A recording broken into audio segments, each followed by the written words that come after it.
नाम है? सुनील साहू उर्फ टाइगर, जख्मी दिल, खालिसपुर। म्यूजिक बाय विकास बिहारी।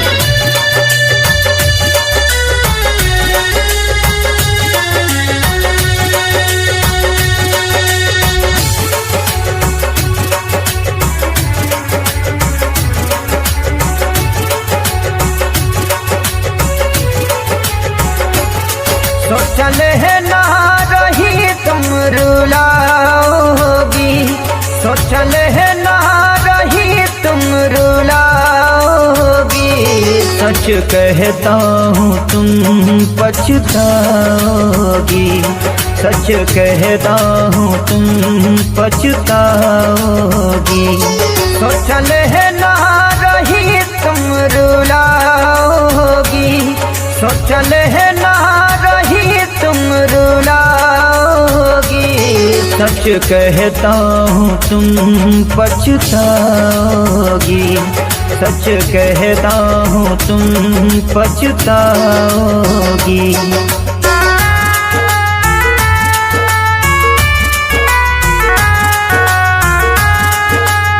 नाम तो सुना ही होगा, सुनील साहू उर्फ टाइगर, जख्मी दिल, Khalispur. Presented by Fast Music.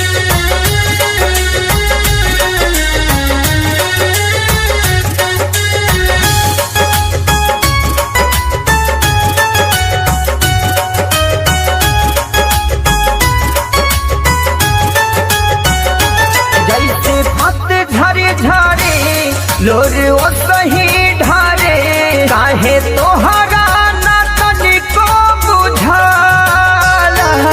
प्यार तोहरे रहे जान तोहरे रही, इहे सोची के दिलवा दुखाला।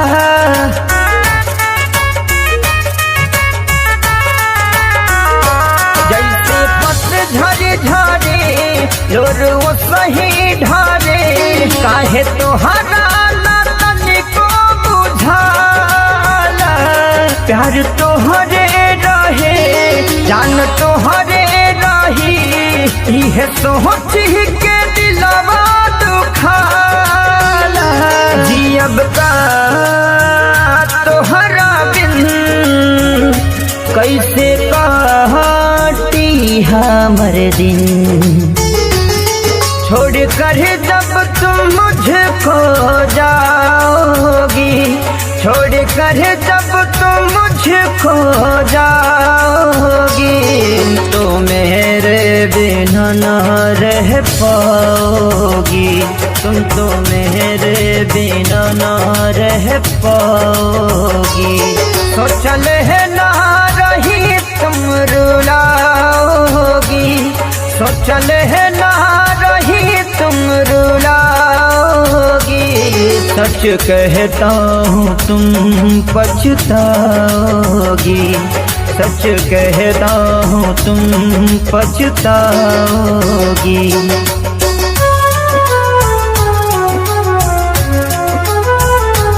क्या नाम है? सुनील साहू उर्फ टाइगर, जख्मी दिल, खालिसपुर।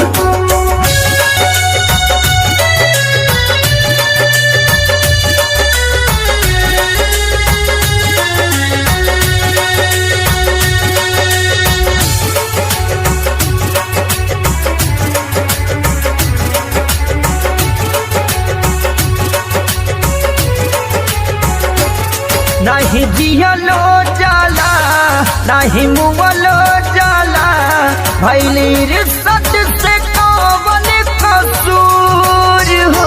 कहलू संग ही जियाब, कहलू संग ही मरब, तो काहे हो गइलू हमारा से दूर हो।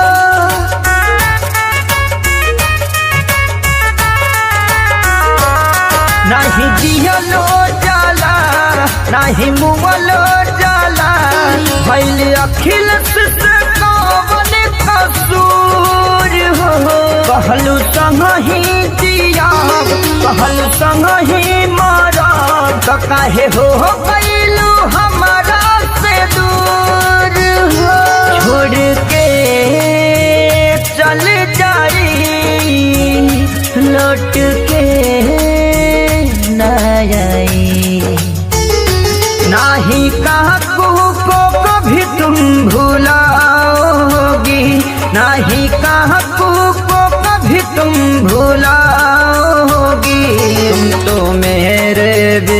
ना रह पाओगी, तुम तो मेरे बिना ना रह पाओगी। सोचल है ना रही तुम रुलाओगी, सोचल है ना रही तुम रुलाओगी। सच कहता हूँ तुम पछताओगी, सच कहता हूँ तुम पछताओगी, पछताओगी। Mobile number 7887207643। सुनील साहू उर्फ टाइगर जख्मी दिल